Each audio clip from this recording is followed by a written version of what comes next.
하나님께서 오늘 우리에게 허락해 주신 말씀은 신약 성경 빌립보서 4장 6절부터 9절까지의 말씀입니다.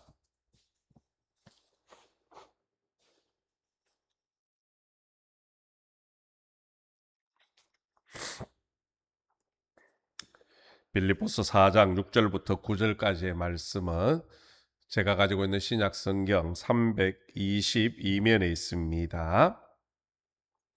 찾으신 줄 알고 제가 봉독해 드리겠습니다.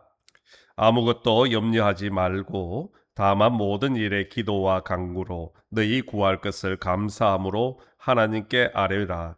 그리하면 모든 지각에 뛰어난 하나님의 평강이 그리스도 예수 안에서 너희 마음과 생각을 지키시리라.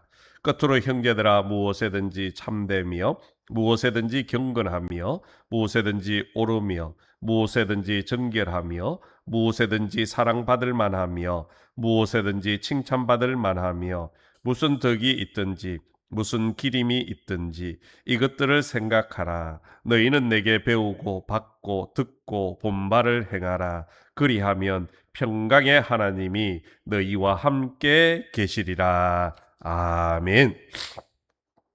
오늘도 주님 앞에 오신 우리 모든 성도님들 위해 하나님의 은혜와 축복이 있기를 간절히 소망합니다. 여러분은 세상에서 가장 큰 복이 무엇이라고 생각합니까? 우리 사람들은 누구나가 복을 원하는데 내가 생각하는 가장 큰 복이 무엇이라고 생각이 되어지십니까? 세상에서 가장 지혜롭고 또 부귀와 영화를 누렸던 솔로몬 왕은 이런 말을 했습니다. 아무리 재물을 많이 가져도 근심 걱정이 있으면 소용이 없고 또 지혜가 있어도 나이가 들면 깜빡깜빡 잊어버리니 그것도 소용이 없다.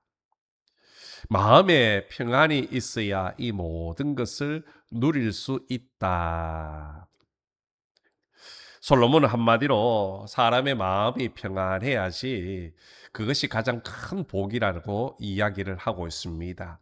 그렇습니다. 세상에서 가장 큰 복은요, 바로 마음의 평안입니다.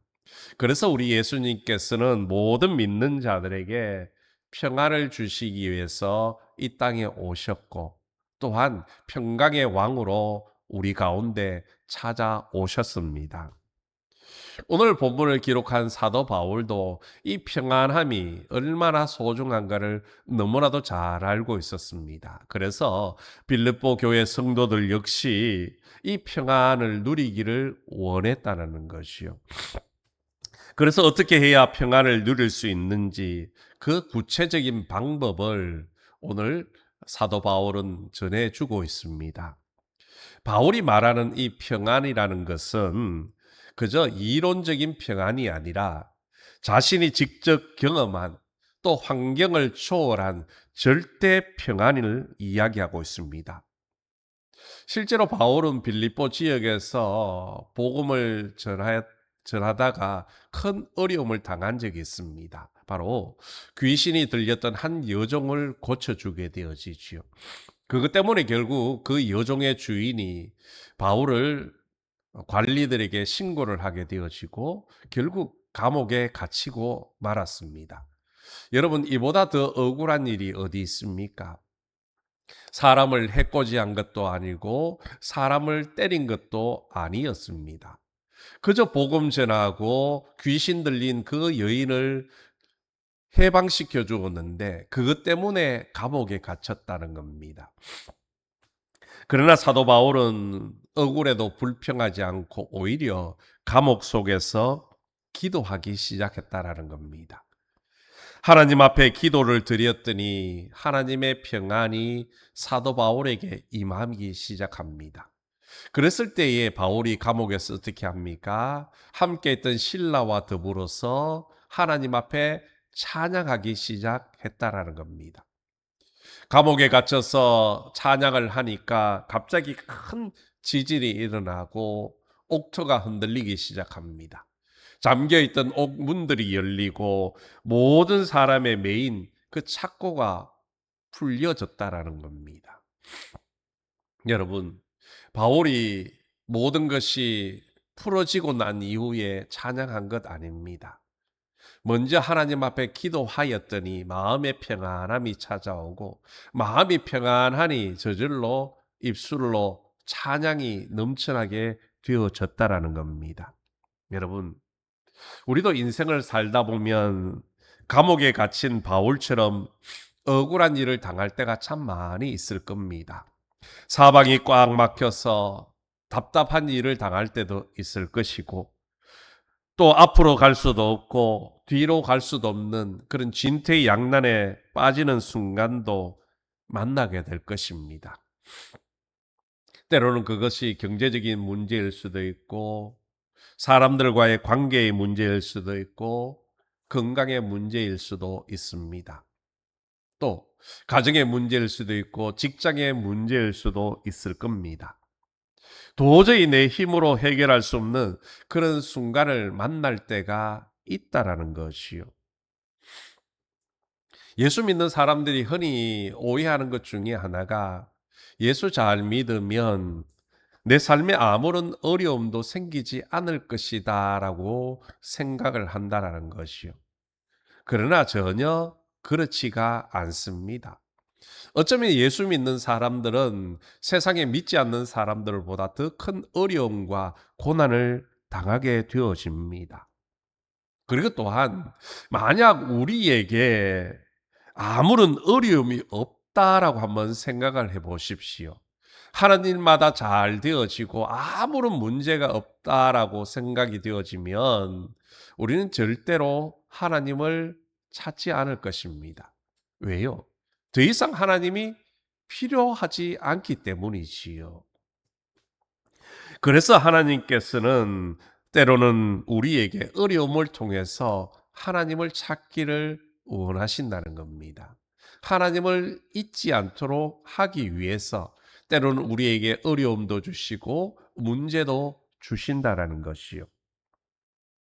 우리가 하나님을 믿고 의지하지만 그리스도인들도 여전히 많은 걱정과 염려 속에 살아갑니다.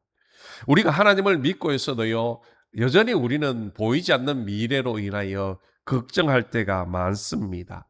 불안할 때도 있지요.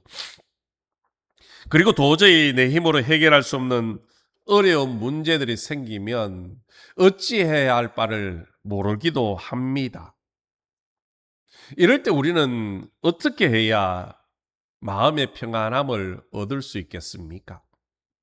오늘 사도 바울은 그 방법을 우리에게 가르쳐 주고 있습니다.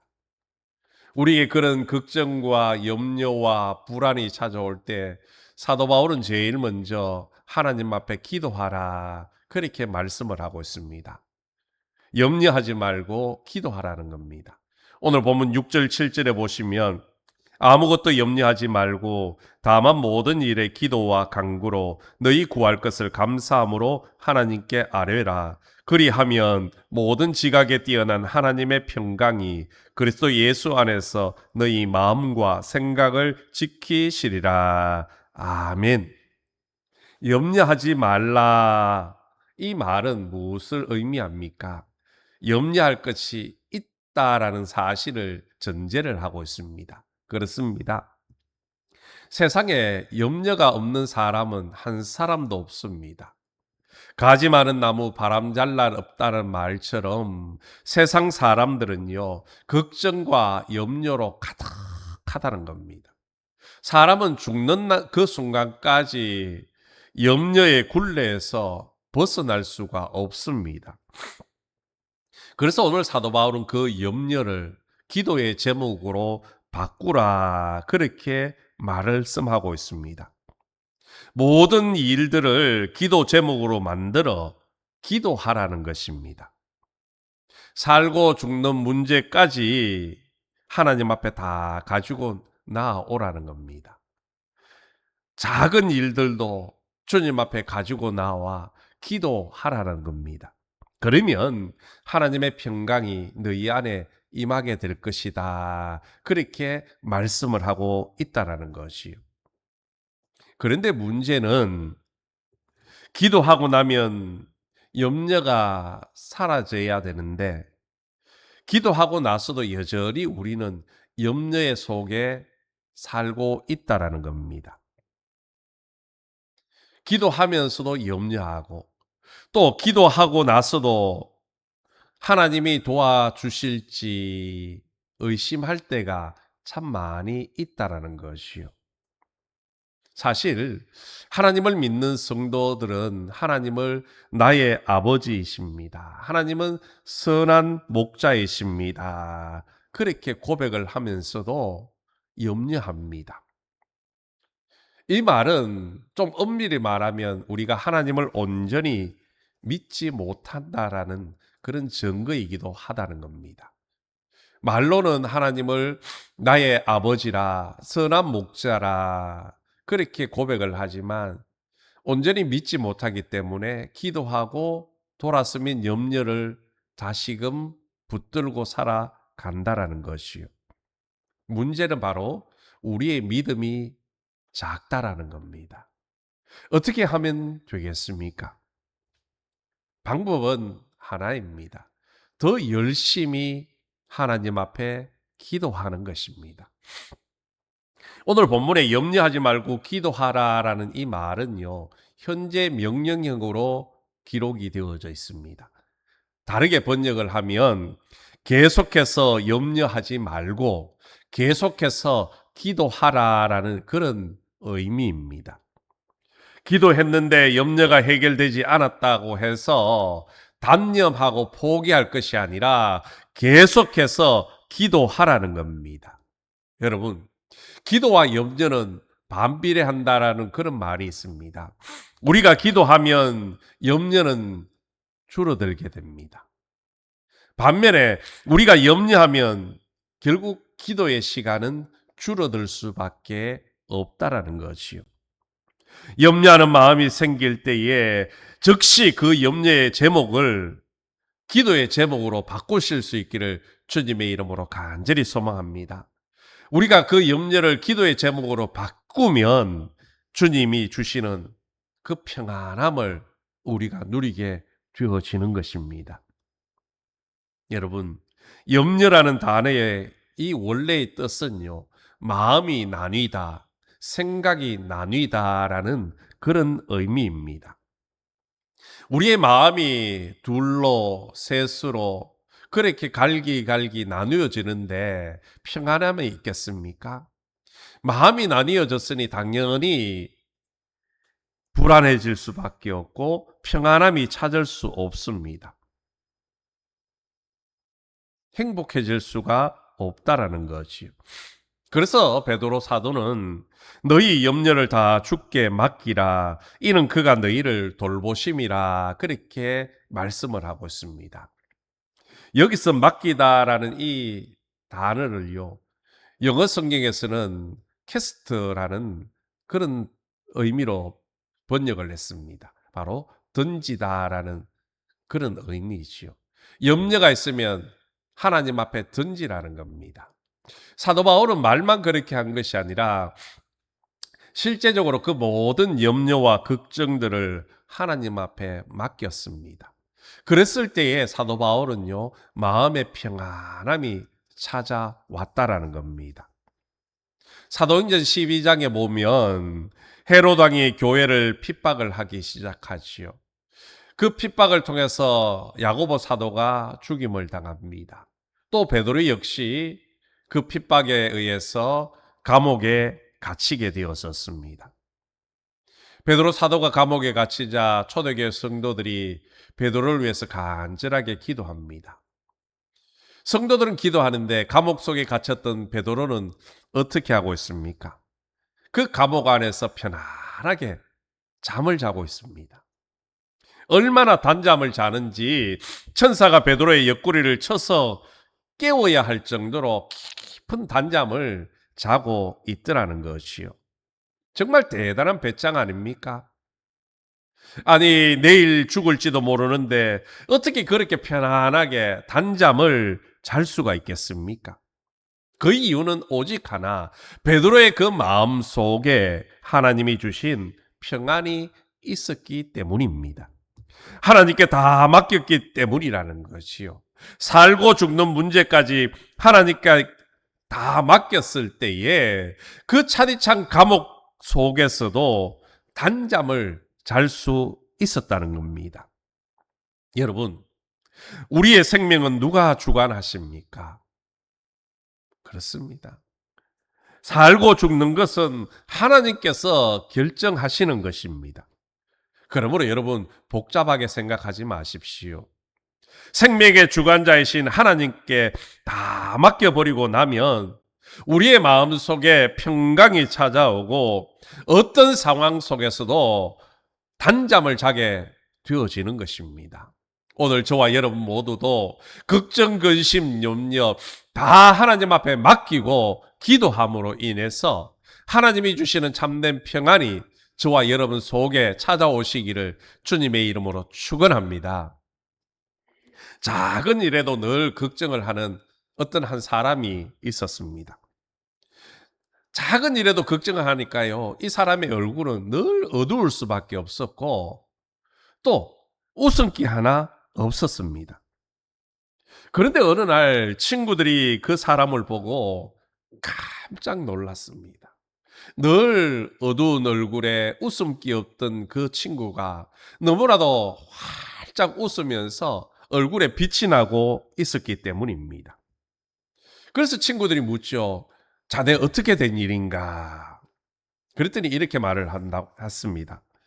나를 위해서 대신 걱정해 줄 사람을 고용을 했다네. 친구들이 궁금하지 않습니까? 도대체 나 대신 걱정해 줄 사람을 어떻게 구할 수 있을까? 물었더니 이렇게 말합니다. 그거야 간단하지. 신문에 광고를 내었지. 나 대신 걱정해 주는 사람이 있다면 하루에 100만 원을 드리겠습니다. 그렇게 광고를 했더니 사람이 찾아왔다는 겁니다. 친구들이 다시 놀라며 묻습니다. 아니, 자네 형편에 매일같이 100만 원을 줄 수 있나?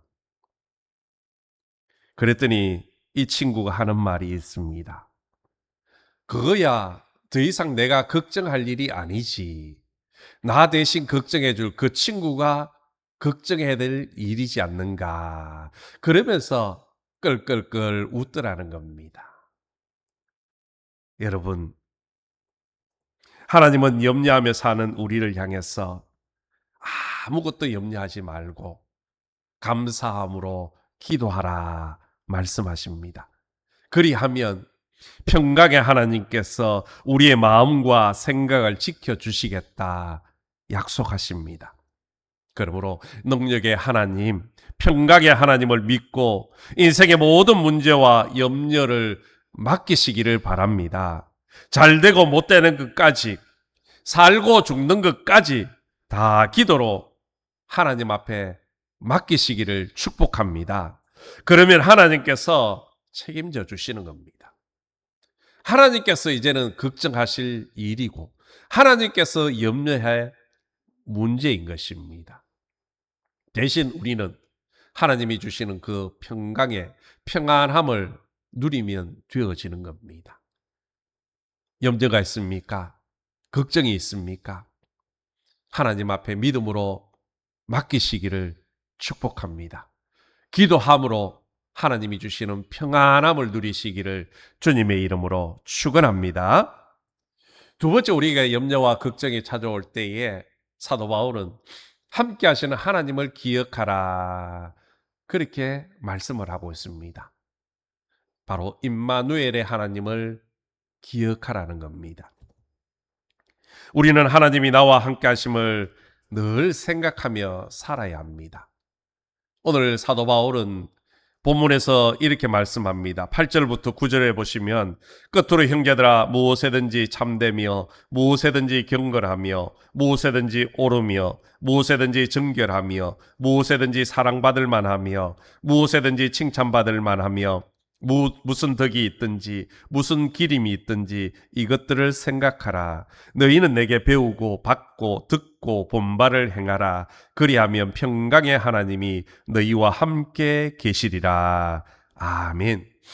바울은 우리가 배우고 받고 듣고 본받을 행하면 평강의 하나님이 함께 하신다. 그렇게 말씀을 하고 있습니다. 평안은 바로 하나님에게서부터 오는 것입니다. 하나님과 바른 관계가 세워져야 평안함을 누릴 수가 있습니다. 하나님께 기도하면서 삶은 내 멋대로 살면요, 절대로 평안함을 얻을 수 없습니다. 오늘 바울은 말하지 않습니까? 내게 배우고 받고 듣고 본받을 행하라. 우리가 주님 앞에 배우고 받고 듣고 본 모든 일들을 지키며 순종할 때에 하나님이 우리에게 평안함을 주신다는 겁니다. 그리고 그 하나님이 우리와 함께 하신다는 것이요. 여러분, 아무리 좋은 분을 아버지로 모시고 있다 해도요, 아버지의 자녀답게 살지 않으면, 또 그 아버지와 함께 하지 않으면, 그리고 그 아버지의 명령에 순종하지 않으면 고생할 수밖에 없습니다. 고난당할 수밖에 없다라는 것이요. 예수님의 비유 중에 탕자의 비유가 나옵니다. 탕자의 아버지는 얼마나 좋은 아버지입니까? 그런 능력 있는 아버지였고요. 사랑도 많았고 관대한 아버지였습니다. 그런데 탕자는 그렇게 좋은 아버지를 두고 머나먼 타향으로 아버지의 유산을 받아서 떠나버립니다. 그리고 그곳에서 자기 멋대로 살아가시오. 하마터면 굶어 죽을 뻔했습니다. 여러분, 우리가 아무리 하나님의 자녀라 해도 하나님을 하나님으로 인정하지 않고 하나님의 말씀 앞에 순종하지 않고 내 멋대로 살면 고생할 수밖에 없다라는 겁니다. 우리는 하나님의 말씀 앞에 순종해야 됩니다. 늘 하나님이 함께 계심을 생각하고 하나님 앞에서 살아가야 한다는 것이요. 여러분, 하나님과 함께하는 것 그 자체가 바로 평안이고 복인 줄로 믿습니다. 그리고 하나님이 나와 함께 계심을 진심으로 인정하고 믿는 순간 환경과 상관없이 하나님이 주시는 그런 참 평안함이 우리의 마음속에 임하게 되어지는 겁니다. 환난 속에서도 고난 속에서도 평안함을 누렸던 사람이 있습니다. 바로 요셉이라는 인물입니다. 요셉의 인생은 참 파란만장한 삶이었습니다. 17살의 형들의 시기와 질투심을 때문에 결국 애굽의 노예로 팔려갑니다. 또 그곳에서 집 여주인의 그 유혹을 물리쳤다라고 누명을 받아서 감옥에 갇히게 되어지죠. 무려 13년을 감옥 속에서 힘들고 고난의 시간을 보냅니다. 그럼에도 불구하고 요셉은 매 순간 최선을 다하며 살았습니다. 정직하게 살았다는 거지요. 어떻게 해서 그렇게 살 수가 있었습니까? 그는 하나님 앞에 늘 살았기 때문입니다. 다르게 말하면 늘 하나님과 함께하는 삶을 살았다는 것이요. 그렇기 때문에 어떤 유혹 앞에서도 흔들리지 않았습니다. 하나님이 보고 계시는데, 하나님이 듣고 계시는데 내가 어떻게 함부로 말하고 어떻게 함부로 행동할 수 있단 말인가? 요셉은 늘 하나님이 나와 함께 하심을 잊지 않았습니다.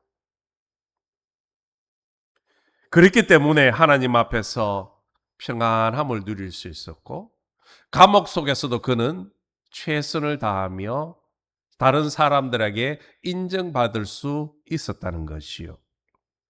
요셉에게 진정한 복은 애굽의 총리가 되는 것이 아니었습니다.